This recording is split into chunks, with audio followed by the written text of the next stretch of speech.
Here are the most interesting things companies spend money on. Number 9. Acuity's private amusement park. Acuity is a Wisconsin-based insurance company widely reputed for its pro-employee culture. Upon completion of its 240,000 square foot, $130 million headquarter expansion in 2016, Acuity will also have bragging rights to the world's only office with a life-size Ferris wheel. But really though, why a Ferris wheel? Well, the impetus for the 65-foot structure was a 2012 carnival-themed company fundraiser where Acuity commissioned a temporary version.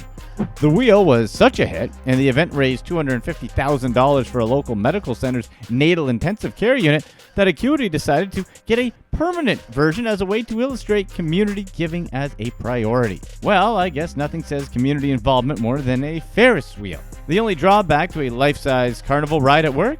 It's actually not technically intended for the employees themselves, but rather as a showpiece for future events, according to the Journal Sentinel. For the sake of the Acuity employees who are still kids at heart, hopefully the management reconsiders this decision. Number 8. Security costs for CEOs. It's a CEO's job to run the company, but it often falls to the company to keep them safe whenever a CEO becomes a mini celebrity because of the size of the company. Companies such as Amazon and Facebook shell out big bucks to keep their top executives safe at home and at work. Protecting one of the richest people in the world isn't a cheap task. Facebook in 2015 paid nearly $4.3 million for direct security services aimed at protecting its co-founder and CEO Mark Zuckerberg, the company said in an amended annual report published in April 2016. Amazon spent more than $1.6 million on security for founder and CEO Jeff Bezos last year. The security costs were to protect Bezos pretty much at all times while he's traveling for business or even on Amazon property, according to a recent SEC filing. Well, when the CEOs become the face of the company, it definitely makes sense to protect them, but come on, more than $1 million a year? How many people follow these guys? Number 7. Free food for every employee. Both Google and Yahoo have massive food budgets for their employees. Former executive head chef Nate Keller left in 2008, back when there were 19,000 employees. While he was running a team of 675 kitchen workers, he says Google was going through 40,000 meals per day and $1 million worth of chicken per month. Back in 2012, Google was spending an estimated $20 per employee per day on food, or $80 million per year on food costs alone. Fast forward to 2017 and the costs are likely much higher, but feeding employees lots of free food is almost expected in Silicon Valley. Remember that Google probably spends a lot more than this because there are employees outside these offices and because visitors are there all the time eating. Apparently, a number of Mozilla employees treat the Google cafeteria as their own. Ex-Googler Marissa Mayer's first big move as Yahoo CEO was bringing a very Google-y perk to Yahoo's Sunnyvale headquarters. Free food for all. But it seems like spending almost $150 million on food and parties at Yahoo is a bit too much for the company in 2017, as they lost billions and had to cut staff. Number 6. The Chesapeake Campus. The Chesapeake Campus is a 120-acre Oklahoma City campus that's designed for the employees of the Chesapeake Energy Corporation. So, what sort of services are available on this ridiculous company campus? Let's start with the fitness center. On-site fitness facilities are no longer out of the ordinary at many top corporations, but Chesapeake's offerings are at a whole other level. In addition to standard gym equipment, there's also an indoor climbing wall, sand volleyball court, quarter-mile running track, and an Olympic-sized diving pool where employees can get scuba certified for diving. It's basically a 72,000 square foot area for all the fitness you can imagine. The campus also has 4 on-site restaurants, including a Starbucks cart, which is something I'm sure plenty of people use. And, oh yeah, what if you get injured working out, or if you're just feeling sick? There's a health clinic on site with full medical and dental care.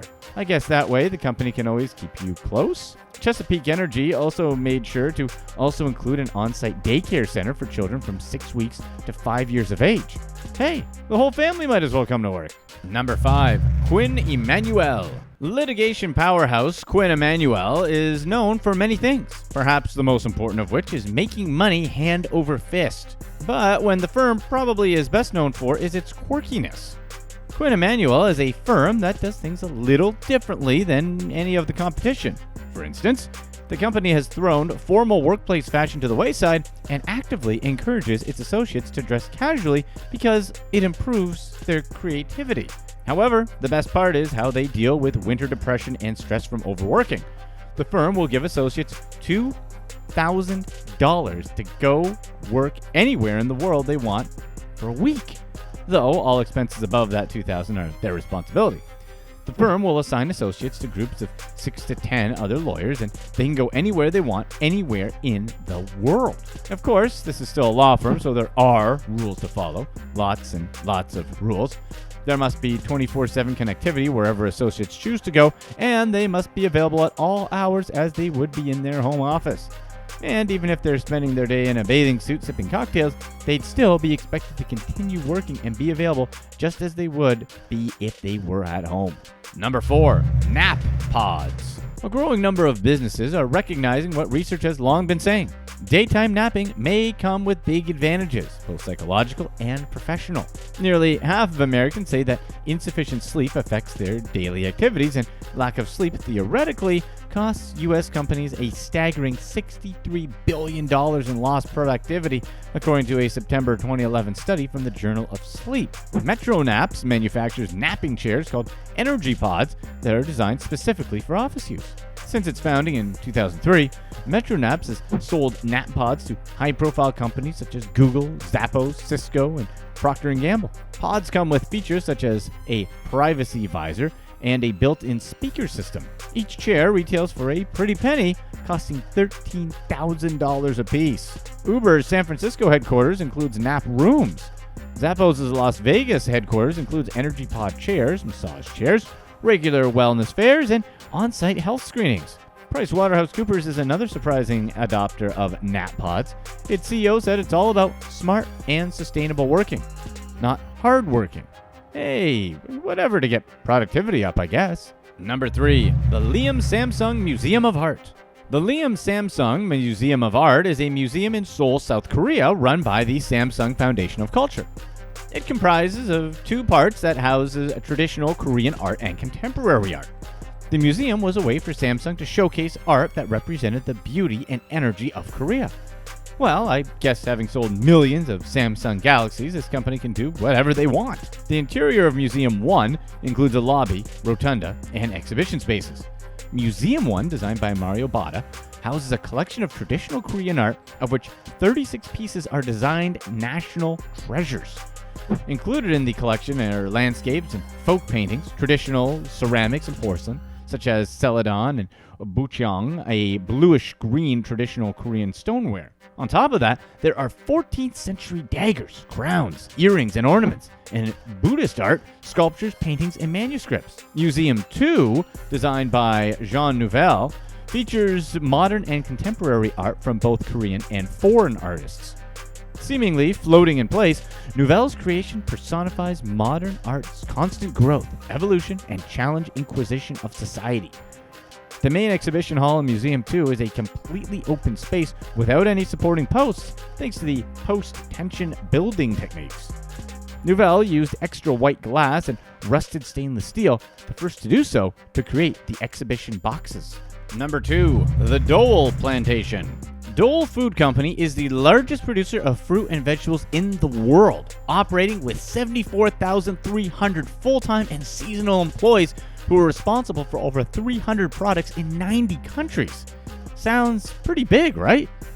The other half of Dole's corporate heritage, the Hawaiian Pineapple Company, was founded in 1901 by James Dole, who opened his first pineapple plantation on the central plateau of the Hawaiian island of Oahu. The Hawaiian Pineapple Company he founded is now known the world over as the Dole Food Company, one of the most recognized brands in the world today. Dole arrived in Hawaii eager to prove that Hawaii could take part in the boom time for farming that was sweeping across America. He established the first plantation of what would, in later years, become an agricultural empire that reached around the world. Dole joined forces with Hawaii's other pineapple distributors and set out to show the world how sweet a pineapple could be. As demand for pineapple grew, so did the need for more land. In 1922, Dole bought the Hawaiian island of Lanai and transformed it into the largest pineapple plantation in the world, with 20,000 farmed acres and a planned plantation village to house more than 1,000 workers and their families. For nearly 70 years, Lanai supplied more than 75% of the world's pineapple, becoming widely known as the Pineapple Island. By the 1930s, Hawaii was famous as the pineapple capital of the world, which is why you'll see a giant pineapple garden maze helping to represent the plantation. Number 1. The Googleplex. Located in Mountain View, California, the corporate headquarters for Google, otherwise known as the Googleplex, was built in 2004 and is one of the most expensive company campuses in the world. The Googleplex is composed of multiple structures and originally had slightly more than 2 million square feet of office space. Google is in the process of completing additional buildings on an adjoining property. The original complex is the company's second largest square footage assemblage of Google buildings. Once the 1.1 million square foot Bayview edition was opened in 2015, the Googleplex became the largest collection of Google buildings with 3,100,000 square feet of space. When all is said and done, Google will have a campus that sits on 70 plus acres. The numbers are difficult to come by, but the estimated cost for the latest building project is more than $100 million. Apart from the buildings, Google has 2 organic gardens on site. They grow veggies and herbs for the restaurants. At the north edge of campus, Google built a park with tennis courts, soccer fields, fitness stations, and frisbee golf. Its lights are powered by a giant bank of solar panels. A self-driving car can be seen circling the campus, sharing the road with the many Googlers on bikes. Employees living in San Francisco, the East Bay, or South Bay can take a free Wi-Fi-enabled Google shuttle to and from work. The shuttles are powered by a fuel blend of 95% petroleum diesel and 5% biodiesel and have the latest emissions reduction technology. When it comes to perks, is there a company that can outdo Google? Here's what's next. What sort of supercar? Notice how there's not a year in the goddamn name? That's because it's one of 2 in the entire world. One of 2! This car was a cool $4.5 million. Not worried about the price of the car. I'm more worried about what the insurance is gonna be. And now for our #1 most ridiculous purchase by Money Mayweather. For more videos, subscribe here.